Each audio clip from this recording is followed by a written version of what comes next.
This is Catalyst and Company. Catalyst and Company, where we are catalysts in each other's lives as well as catalysts in our own. Oh my God. And we work towards becoming the artists we've always wanted to be. Now, behind me is a canvas I just started this morning. As you know, as you may or may not know, if you've been watching these videos, I have to do a mural submission. And it's been a really long, tedious not a long, tedious process. It's been tedious, not tedious. Okay, that's the wrong word. I've been up to here with anxiety because I keep thinking, what do they want? What will they want to see? What will people think about what I've done? Is the image correct? Is it insulting? Oh no, when people see this, blah, blah, blah, blah, blah. And I started that on Saturday. I was excited on Saturday. By Saturday night, I was just a ball of anxiety. All day Sunday, a ball of anxiety. And yesterday, Monday, I woke up and I was just like, oh my God, this is terrible. It doesn't look the way they will want it to look. And then I remembered, oh yeah, you don't generally give a crap what people think about anything, and you just keep living your life. You keep painting the way you paint, very much like the Billy Joel song. This is my life. This is my painting. This is why I have been asked to submit images or an image. So shut up, bad voices. Stop presupposing what other people are going to think or say or react, and just move forward. Act as if. So I've been a complete and utter hermit since Saturday, just trying to get the work done. Now the image I was given, I've done multi-videos this morning about it, but there's so much information. I just thought we'd do a long form video, and so I could explain the different things, just in case you care, just in case you're interested, or you're thinking, well, I want to go bigger, but I don't know how, or it's so daunting. You can see it isn't always easy, and things don't always come out right. They don't always feel good. But at some point, if you relax enough, if you let yourself relax, your mind, your body, your spirit, a spark will come. And it came this morning, it came late last night, and then this morning I woke up and I went, I know what I'm going to do. I know the path. So I'm prepping these canvases. I have two of them, and you'll see the second one in a minute. I'm prepping these canvases so that I can start working towards applying the actual image I want to do.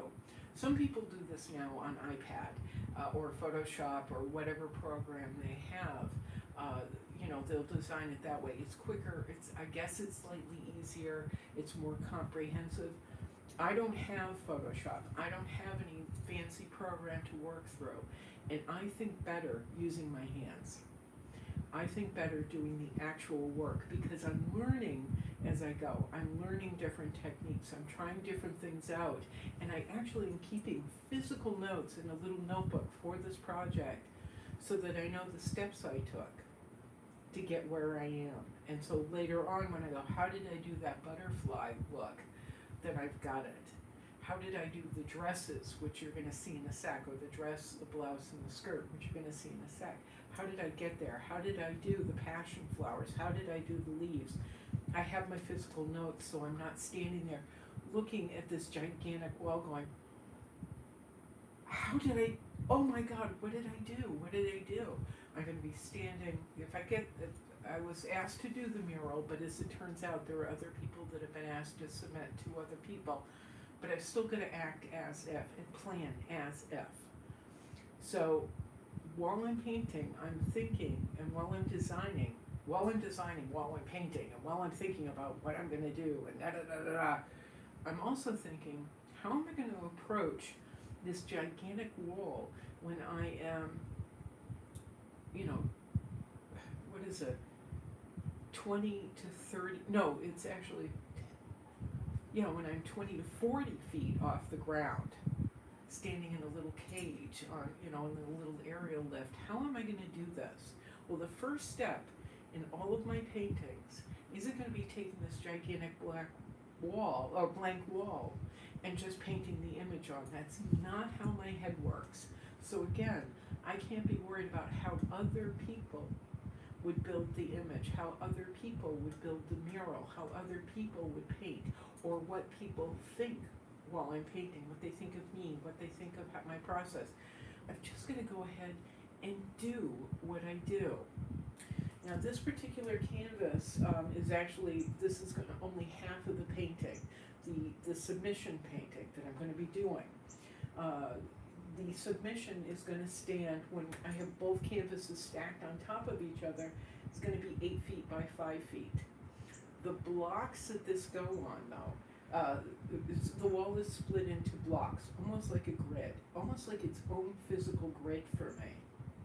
And what I've decided to do is tackle each cement block as its own canvas. And to get ready to do that, I'm preparing my canvases the way I will. So while I'm doing this, while I'm applying the black gesso, which is exactly what I do in my regular paintings, I'm thinking, how is this going to feel? What brush size do I need to apply the black gesso to the surface? I'm thinking about all these things while I'm doing it so I can feel it. I used to do martial arts, and I did competitive sparring, and I loved it. I loved competitive sparring.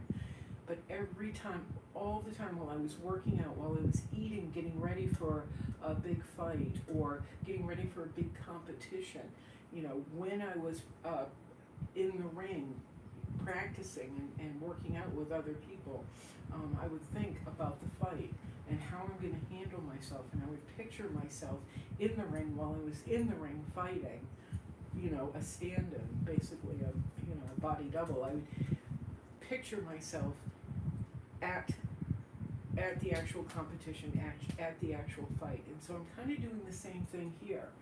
I'm thinking about the larger block, the larger wall. So I'm starting off by breaking it down into these two canvases. This canvas is 4 feet by 5 feet, as I probably just said. It is half the size of these cement blocks, or almost half the size of these cement blocks. Just this one canvas on its own. The two on top of each other, 5 by 8, the size is a little wonky, but it's okay. It's gonna be okay. It's gonna work, because the next step, doing the mural submission, is kind of like another sketch. It's just kind of a sketch of an idea. It doesn't have to be exact, really. It's just a sketch of an idea to say, this is what I'm thinking.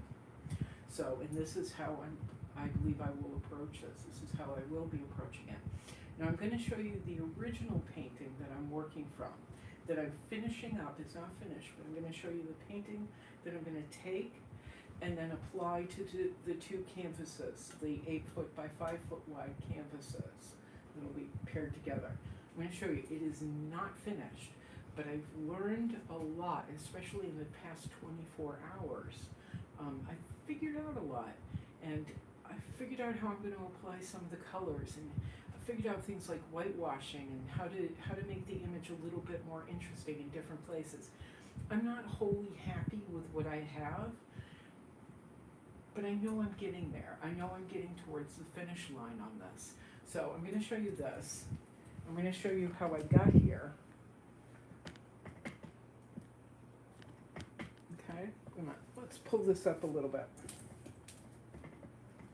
so you can see it a little bit better. Whoop, you can also see the top of my head. So this is the painting I've been working on for the past 3 days. Again, I'm not happy. I'm not particularly happy with their faces, especially seeing them in the camera. The camera isn't picking up all the colors that are in there. But I'm not going to use that as an excuse. It's a way for me to start processing how I'm going to approach the faces when we get to the larger canvas, and then when we get to the larger surface. I forget how big it is. I think it's 28 by 23. I don't remember. It is very high off the ground. It's on a 4-story building, which for me is very high. But I've been thinking a lot. And when I originally started this painting, I wanted to put in a lot of symbolism. But I got mired down in the symbolism, and this would mean this, and this would mean that. So I boiled it down to a few images that I could add to this to that helped me. It's a puzzle on top of a puzzle inside of a puzzle inside of another puzzle. I have to make it super complicated, but not overly complicated either. Not so complicated that I'm focused on this is a symbol of this, and this is a symbol of that, and I want everyone to know. I've worked them in, and now I'm trying to hone them and hone the intent and hone the idea down. I'll show you some of the symbolism I'm referring to. We've got butterflies up here, which I don't normally use. Don't normally use kitsch at all in any of my work, but the butterflies are they're one of the symbols for the state of Florida. And I love that they're zebra, long-winged butterflies, so they're very big, and they congregate, and they live together, and they work together as a community to survive, which I think is emblematic of this woman, Emma E. Booker, who was the first African-American. She opened the first African-American or black school in the state of Sarasota. It was in a city of Sarasota. She opened the first black or African-American school in the city of Sarasota. And it was in a neighborhood, a segregated neighborhood called Overtown. Overtown is gone now.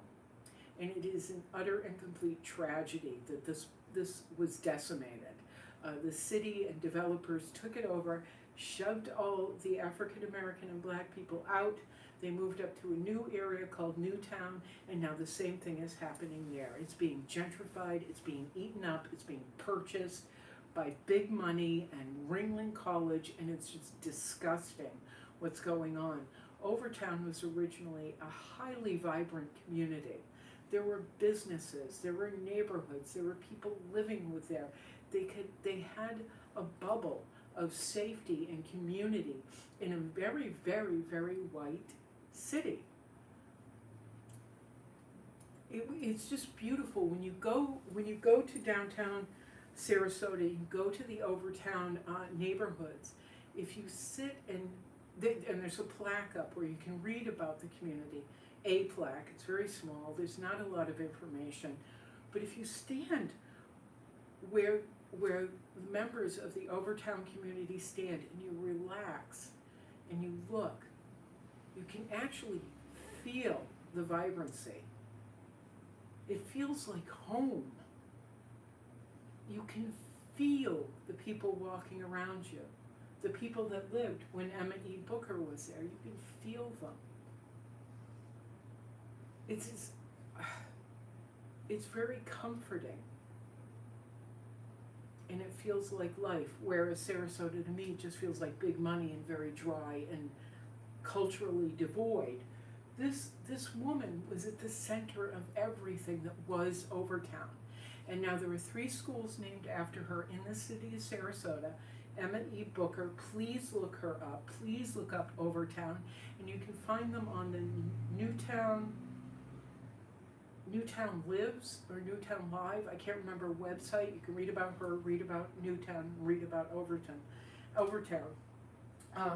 So this woman was one of several teachers that was teaching out of rented spaces around the city and around the neighborhood and around the city where they could rent to bring black children and to teach them.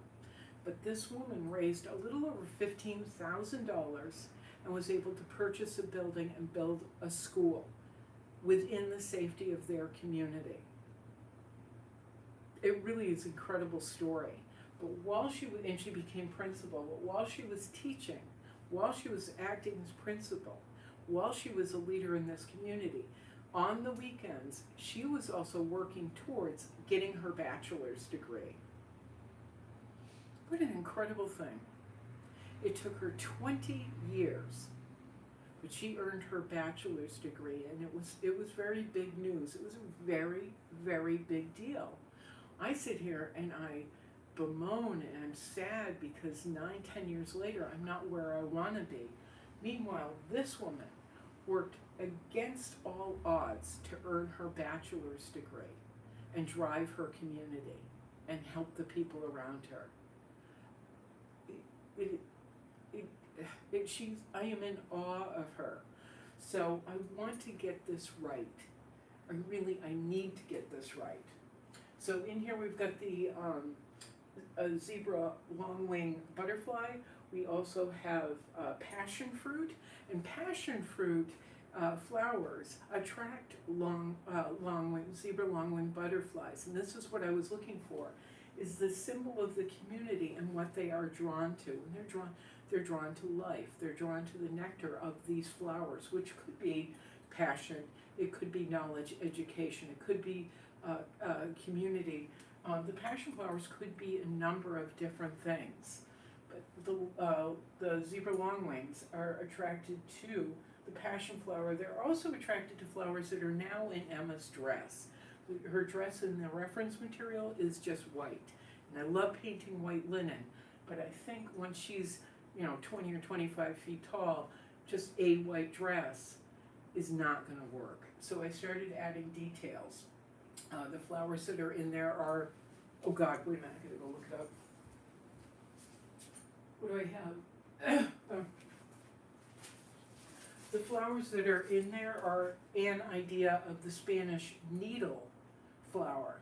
Spanish needle is a small plant. They're very tiny, tiny flowers, but I've kind of blown them up just to add texture to the dress. But the Spanish needle flower also attracts zebra longwing butterflies. So that's where we are. And then I've got sorry, I forgot where I was going. I've also got the zebra longwings, or the idea of them, in her skirt. These two women were wearing fabric that was this pretty plain. The photograph is very blurry. The photograph I'm working from is very, very blurry, and it was printed in a newspaper, and that's the only image anyone has is of this newspaper photograph. So there's a ton of dots. It's very grainy, very blurry, very hard to see. So I've had to imagine all of this to give them texture and to eventually give the mural some interest. In the photograph, however, I could see some light reference to texture in her blouse, and we don't know who she is. I'm assuming she was a teacher at the school because of her age. And I was able to delineate her possible age, or the aging effect, because of her structure, her figure structure. She has wide hips like Emma. She's very stocky like Emma. That's not a young girl. I thought she was a student at first, but it's like, no. If you really look, relax and really take it in. This is a woman who's probably about 40, maybe a little bit younger, but I'm guessing about 40, maybe a little bit older. So I'm having to presuppose who she is. But the zebra longwing is also going to be in her skirt, as well as the textures, which I'm lightening in her blouse. And there's several different techniques I had to go through several steps to get them to this level, and a lot of figuring out. But again, this is stuff that I'm going to be using on the mural submission. This is not the end product. This painting is not finished on its own at all. And I'm only using this as a springboard for the submission, for the mural image. I'm going to show you a couple things. Now, I've had a very hard time with their faces.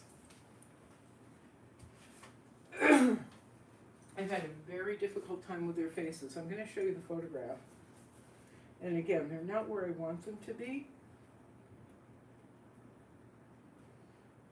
Let me pull it up. Come on. Okay. This is the image I've been working from. Oh, I can see where I've got issues with Emma's face. Issues with the other woman's face, but I'm not going to worry about it this second. I'm not going to worry about it and attack it this second. We're going to talk. Because I'm working my way through, like we all are. I'm working my way through this project. So that's the image I've been working from. And because Emma's face in that photograph is so dark and so hard to read, I've been blowing it up and blowing it up and trying to catch even a glimpse of direction. And there's just enough where I was able to translate lights and darks over to here. And again, using color, which I'm still figuring out the color. As we move along through the painting, still figuring out the color. And the shapes and blah, blah, blah, blah, blah. I always want to apologize for things not being perfect, but can't do anything about it right now. This is a work in project and work in process. So anyway, what I've done is relied on other paintings that I've done, like this young girl. Now in the photograph, it's extreme, like, oh God, I look huge. In the photograph, it's extreme lights and darks. It's a black and white photograph with a little bit of gray.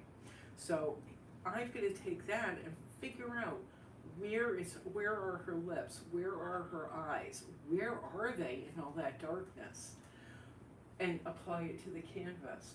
But there's dark darks and light lights, super whites. It works in a photograph, it's not going to work in the painting. I have to find somewhere in between as I'm building up from dark colors, dark shades in my actual painting, to lights in the finished product. So I've been pulling out other paintings that I've done to help me get there. And she's been a very big help.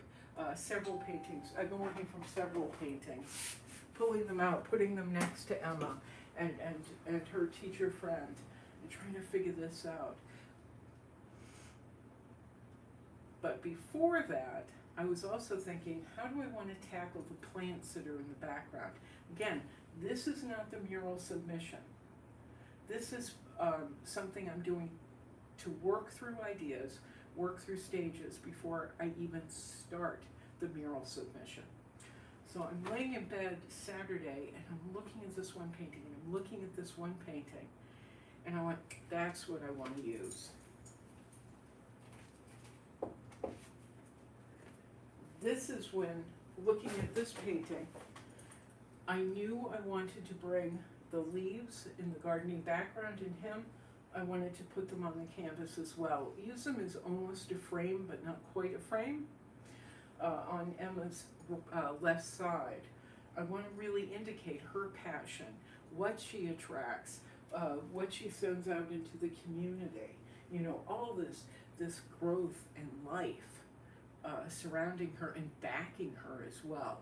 So I wanted to take the leaves, the blues and teals and the transparent earth browns, and put them up there, put them in the painting as well, use them. This is a passion flower. The passion flower leaf is a lot different actually than what I've put in here, but again, I'm not worried about this as a submission piece.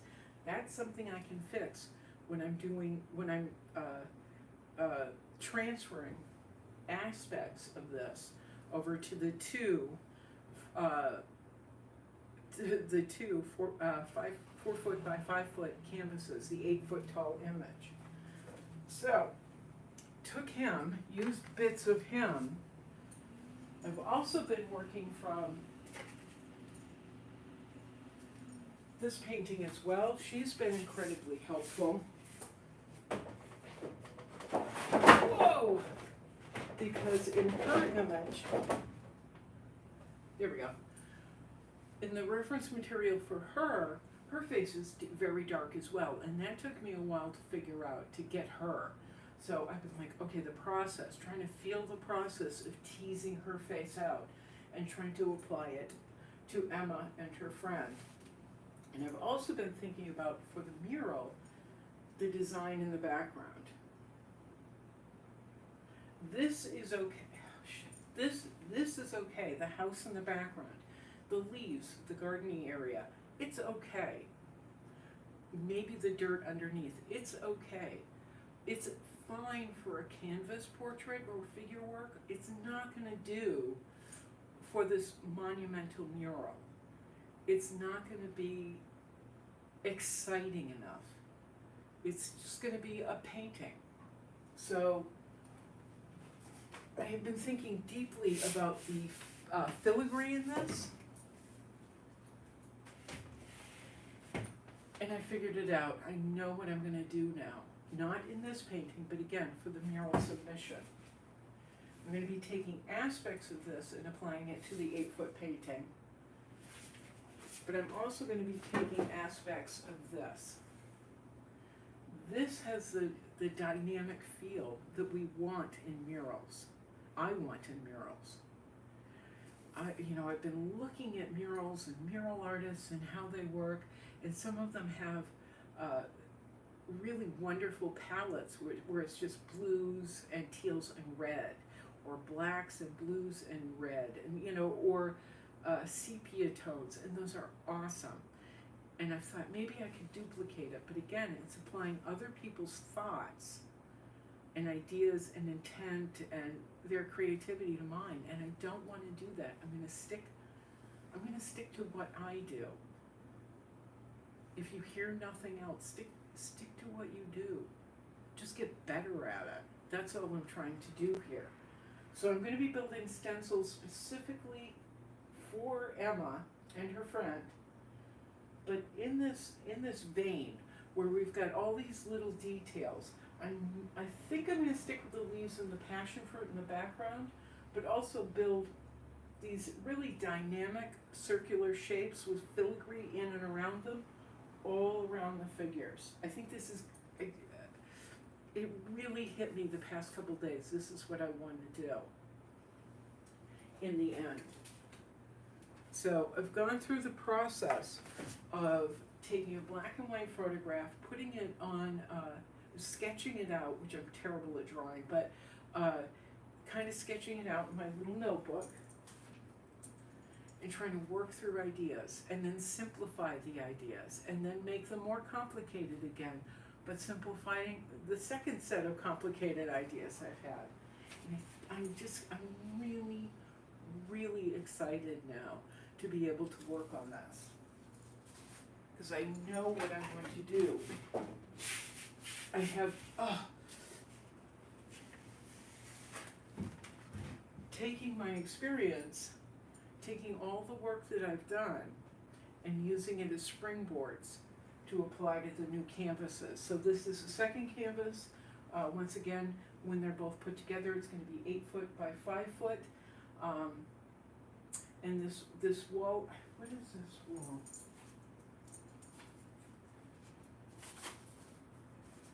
Yeah, the wall or the surface, not the entirety, it's a 4-story building, like I said.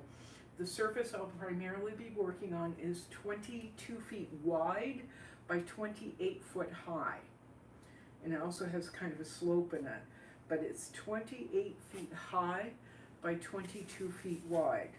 And it's split into blocks, these cement blocks. In the construction, so it almost has its own grid, which is really cool, because I'll be able to take, let's see, how many, there's 1, 2, 3, 4, 5, 6, 7, 8, 9, there's almost 9, there's 9 cement sections, blocks, in the grid that looks like this. That's a doorway, that's an awning, I'll just show you, that's a doorway, that's an awning. I'll be working in this area. That I'm trying to decide what we're going to do with it.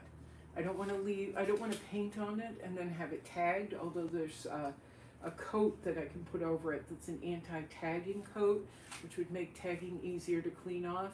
But I kind of want to stay away from encouraging people to tag the school, the wall that this is going on. So I'm going to be working in this section, or working towards building an image for this section, and these are the cement blocks that make up the wall. Each block is,